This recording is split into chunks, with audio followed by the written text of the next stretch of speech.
Ladies and gentlemen, this is TVP World. You're watching another edition of Break the Fake, where we debunk fake news and combat false narratives. I'm your host, Benjamin Lee, and let's get rolling. Now, good evening, everyone. Let's dive into the spectacularly comedic tragedy that is Viktor Orban's latest escapades in the European Parliament. The number of the day for Orban and his political cronies in the EP is 0, as in 0 chairs and vice chairs positions in the parliamentary committees for their freshly minted right-wing populist faction, Patriots for Europe. Now, this is just the latest slap in the face for Orban in the new European Parliament.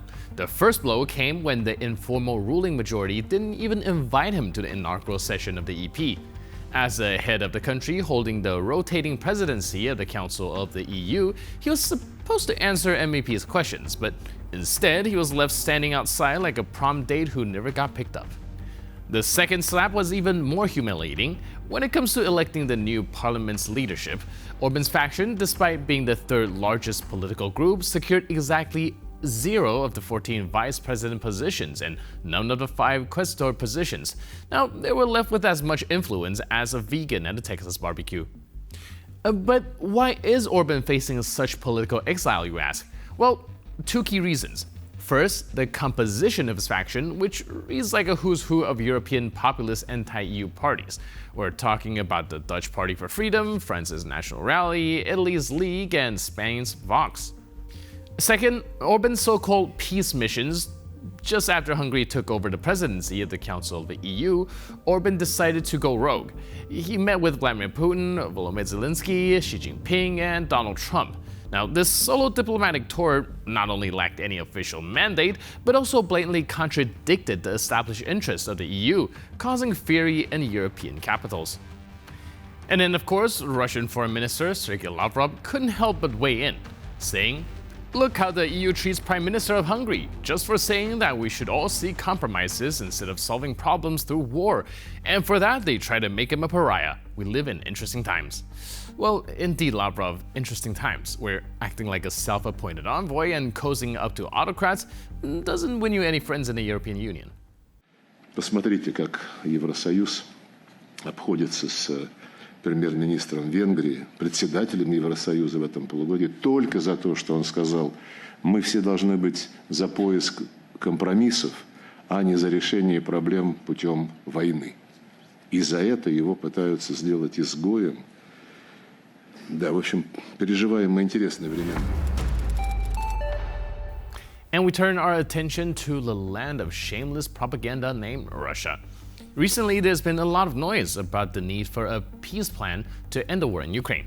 And as always, the loudest voices come from the faction of the naive and the aficionados of business as usual.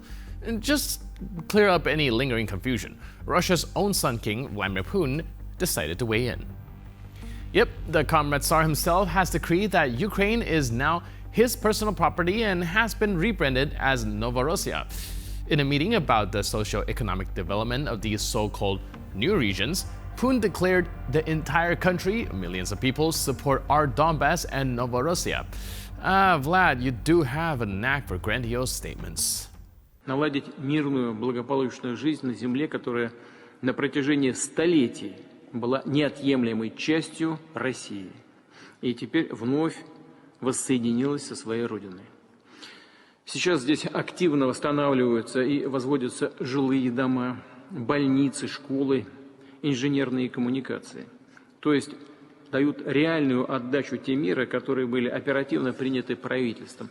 Прежде всего, имею в виду, конечно, своевременное ритмичное финансирование, и в том числе и из федерального бюджета, разумеется. So, according to Putin, millions of Russians are fully behind his imperial ambitions. It's almost as if he's imagining a sea of enthusiastic peasants waving low Russian flags and chanting his name. Never mind the fact that, back in reality, this support is more about avoiding a trip to the gulag than any genuine enthusiasm for his geopolitical fantasies. So, let's talk about this meeting on socio-economic development. It's like watching an arsonist hold a press conference about fire safety. Putin has effectively torched parts of Ukraine and now wants to discuss how he's going to develop them. Spoiler alert, his plan likely involves more tanks and tractors. So let's give a round of sarcastic applause to Vladimir Putin for his latest performance, because if there's one thing we can count on, it's his ability to spin a tale so far removed from reality that it would make even the most creative fiction writers blush. Now, we need to talk about a masterclass in geopolitical chaos orchestrated by none other than Vladimir Putin. You see, if Putin can get through the door, he'll happily climb through the window. When Europe isn't yielding to his will, why not set the Middle East on fire and drag a few more countries into the fray? Recently, Yemen's Houthi rebels decided to join the attack on Ukraine. Yeah, you heard that right. In a plot twist nobody saw coming, Yemeni Houthi fighters launched a kamikaze sea drone attack on a cargo ship in the Red Sea with a Ukrainian crew on board. Now, this wasn't just some random act of violence, oh no, this was allegedly commissioned by the Russian authorities themselves, aiming to eliminate Ukrainian soldiers.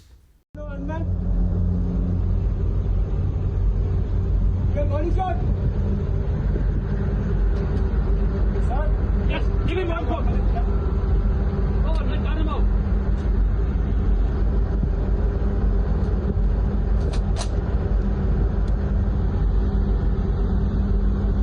It's fucking unmanned.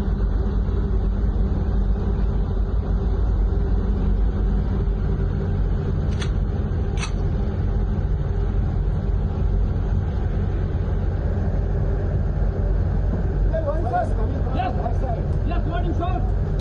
Online skip, online skip.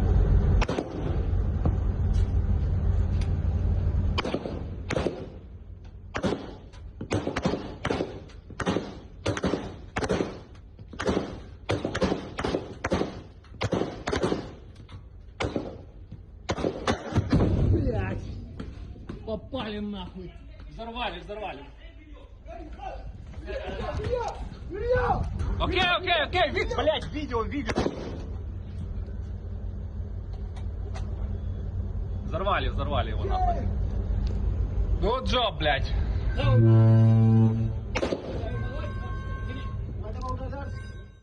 And just when you thought this couldn't get any more convoluted, Putin recently met with Syrian President Bashar al-Assad in Moscow.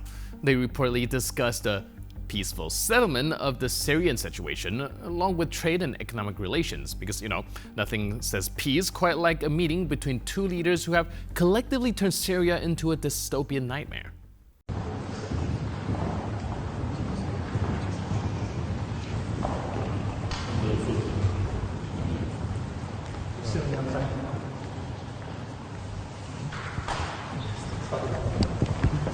Уважаемый господин президент, очень рад вас видеть.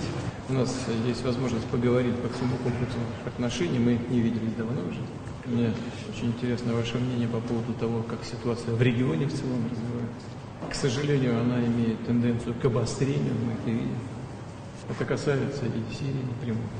So, Putin commented on the worsening situation in the Middle East, which is quite the understatement. According to Assad, the relationship between Russia and Syria has been one of trust for decades. And sure, by trust, he means Russia propping up Assad's regime since 2012 with a military campaign that has turned large swaths of Syria into rubble. Russia, alongside Iran, has helped Assad regain control over most of the country, maintaining a significant military presence with warplanes and troops stationed at their bases. So not only has Putin managed to escalate tensions in Europe and the Middle East simultaneously, but he's also proven that his ability to steer global unrest knows no bounds. And with that, we conclude this edition of Break the Fake. But for more news, update, and commentary, please stay tuned to TVP World.